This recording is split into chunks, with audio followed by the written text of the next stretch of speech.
வாங்க ஃப்ரெண்ட்ஸ், இன்றைக்கி பாப்பாக்கு என்ன லஞ்சுன்னு சொல்லி பார்க்கலாம்.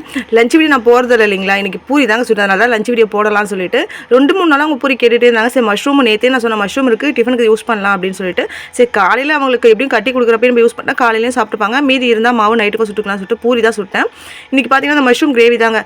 பெருசாக பயங்கரமாலாம் எதுவுமே பண்ணலை. நார்மலாக நம்ம வெங்காயம் தக்காளி போட்டு சிக்கன் போட்டு கிரேவி பண்ணுவோம்ல, சேம் அதே மெத்தடில் கடுகு சீரகம் போட்டு பொரிஞ்ச பிறகு நம்ம நல்லா வெங்காயம் தக்காளி இஞ்சி பூண்டு பேஸ்ட்டு கருவேப்பிலை பச்சை மிளகாய் எல்லாம் வாசனைக்கெல்லாம் போட்டுட்டு ஒரு ஸ்பூன் மஞ்சள் தூள் போட்டு நல்லா வதக்கி எடுத்துகிட்டு நம்ம மஷ்ரூம் கட் பண்ணி வச்சுருக்கோம். நல்லா 2 பாக்ஸ் வாங்கியிருந்தாருங்க.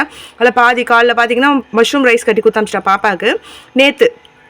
இன்றைக்கி அதை பார்த்தீங்கன்னாக்கா மீதி 1.5 டப்பா கிட்டே இருந்ததுனால நிறையவே இருந்ததுங்க மஷ்ரூம். அந்த மஷ்ரூமை போட்டு சூப்பராக ஒரு கிரேவி குழம்பு மிளகாய் தூள் போட்டு தாங்க வச்சேன். நார்மல் குழம்பு மிளகாய் தூள் எப்பயுமே பார்த்தீங்கன்னா நான் வந்து தனி மிளகாய் தூள் தனியாத்தூள் கரம் மசாலா இதெல்லாம் போட்டு வைப்பேன். அதுவும் நல்லாயிருக்கும், சூப்பராக இருக்கும். வெங்காய தக்காளி அரைச்சி ஊற்றி வைப்பேன். இன்றைக்கி நார்மலாக வைக்கலாம் அப்படின்னு சொல்லிட்டு வச்சேன். நல்லா செம்ம டேஸ்ட்டு, வீடே அவ்வளோ வாசனை. பூரிக்கு மஷ்ரூம் கிரேவி சூப்பராக தான் இருக்கும். அது போல் பார்த்தீங்கன்னா டிஃபனும் அவங்க காலையில் எடுத்துக்கிறதே கிடையாது. ஏன் எடுத்துக்கிறதுலாம் பார்த்தீங்கன்னா இந்த நட்ஸ்லாம் சேர்த்து நான் அரைச்சி கொடுக்குறேன் இல்லைங்களா, நிஜமாகவே சொல்கிறேங்க, அது வந்து காலையில் டிஃபனே உங்களுக்கு தேவைப்படாது. அதே போல் நீங்கள் நட்ஸ் கொடுக்கறதால பசங்களுக்கு வெயிட் போட்டுருவாங்க அப்படின்னா யோசிக்கவே யோசிக்காதீங்க. என்னோட பையனுக்கும் நான் கொடுத்துக்கிட்டு தான் இருக்கேன். அவன் கொஞ்சம் பெரிய பையனாக நல்லா கொஞ்சம் உடம்பு வாட்டமாக தான் இருக்கும். ஆனால் இப்போ அவனுக்கு அது ரெகுலராக கொடுக்குறேன். அப்படிலாம் ஒன்றும் இல்லைங்க, நல்லாவே இழைக்கிறான். அவனுக்கு நிறைய பிம்பிள்ஸ்லாம் இருக்குங்க, அது நல்லாவே குறைஞ்சிருக்கு. 2-3 மாதமாக கொடுத்துக்கிட்டு இருக்கிறான் தொடர்ந்து.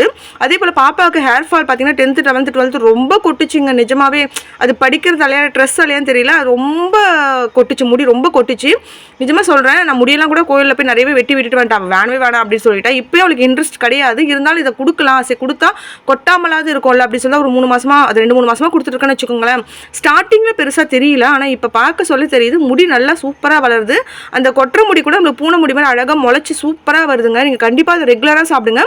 அதே போல் தவறாமல் ஒரு அத்திப்பழமாவது எடுத்துக்கோங்க. இது கூடவே பார்த்தீங்கன்னா நிறைய நட்ஸ் இப்போ எக்ஸ்ட்ராவாக நான் போட்டிருக்கேன். சன்ஃப்ளவர் சீட்ஸ் போட்டிருக்கேன், வாட்டர்மெலன் சீட்ஸ் போட்டிருக்கேன், அப்புறம் பூசணி விதை போட்டிருக்கேன், அப்புறம் நிறைய போட்டிருக்காங்க, எக்ஸ்ட்ராவாக ஆட் பண்ணியிருக்கேன். அதெல்லாம் அதாவது நைட்டு சுடுதண்ணியில் ஊற வச்சுட்டு அரைச்சி குடிக்கணும். நீங்கள் நான் உங்களுக்கு வீடியோ எடுத்து வச்சுருக்கேன், நான் உங்களுக்கு கண்டிப்பாக காட்டுறேன்.